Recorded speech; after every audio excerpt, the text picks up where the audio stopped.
town. All right, so quick vid.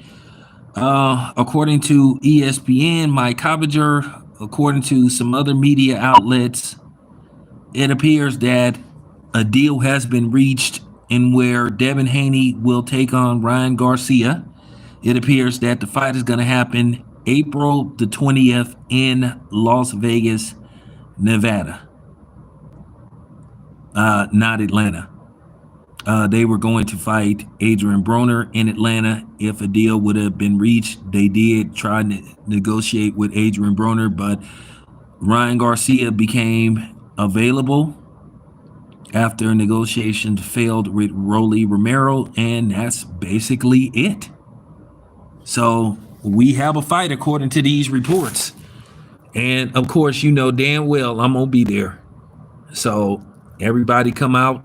You know what I'm saying? Looking forward to this, man.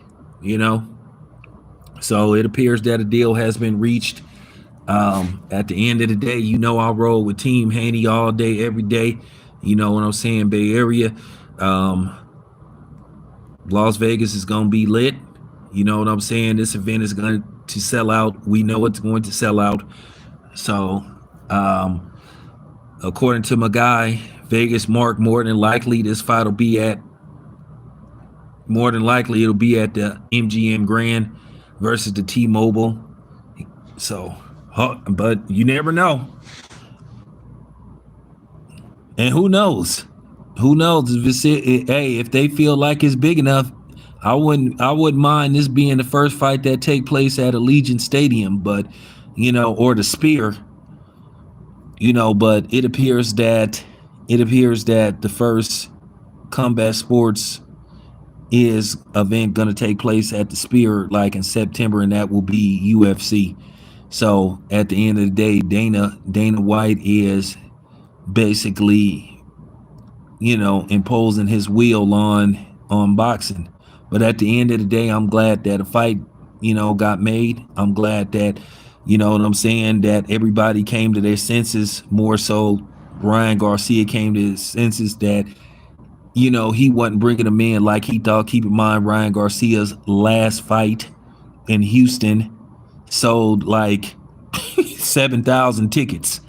Devin Haney's last fight in the Bay Area, San Francisco, California, at the Chase Center sold 16,000. So I feel with Devin and Ryan Garcia combined, this fight is gonna sell out. It'll probably be, you know what I'm saying? It's gonna do good numbers. And then I'm pretty sure Tank will find a way to attach himself to this fight, no matter who wins.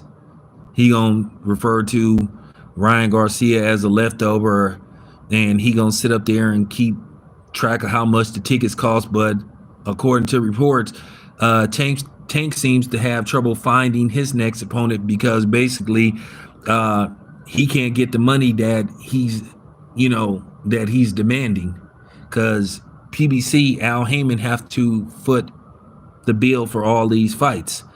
Now, that's kind of funny when you think about it. Now, keep in mind, there was supposed to be a hedge fund, 1.5 billion. They saying that Al Heyman took 500 mil and pocketed for himself and took that off the top.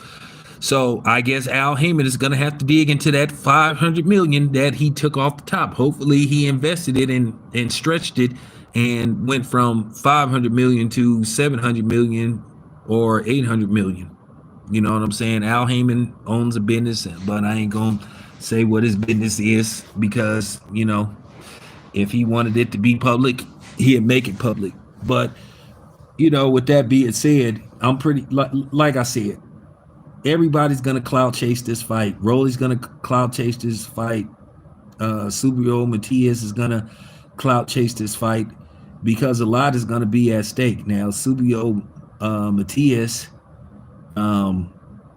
could be next up for the winner, or Sandor Martin. Now keep in mind, Sandor Martin, I think, is the number one contender, but I don't think they made him the mandatory. There's a difference between being the number one contender and then being the mandatory.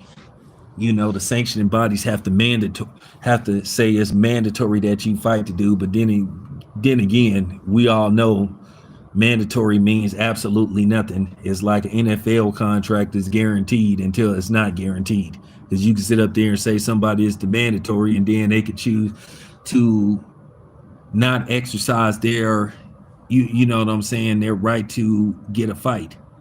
They'll push it to the side. They'll take some, as you call it, step aside money and let the other guy, you know what I'm saying, step in for him. As long as he guaranteed the winner of that fight. So, doesn't really mean anything. So with that being said, it appears that this fight is official. So, you know what I'm saying? If you're gonna be in Las Vegas, you know, let's get it.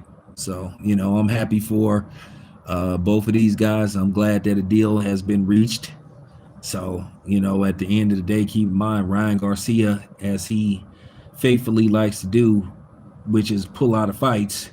Well, he pulled out of this fight and then he had to pull himself back in like Al Pacino from the Godfather Part 3. Just when I think I'm out, they pull me back in. Well, you know what? Ryan Garcia had to pull back in because basically Rolly gave him the shaft, and basically Rolly just tricked him and used his name to basically try to sell the fight with, Esad Cruz, or in English, Isaac Cruz. So there you have it. We have a fight. Let's get it. April the 20th, according to these reports. Once again, according to these reports. So, at the end of the day, eventually I'll probably hear from Bill, in a couple of days. So, it is what it is, though. Let's get it. It's your boy Town. I'm out.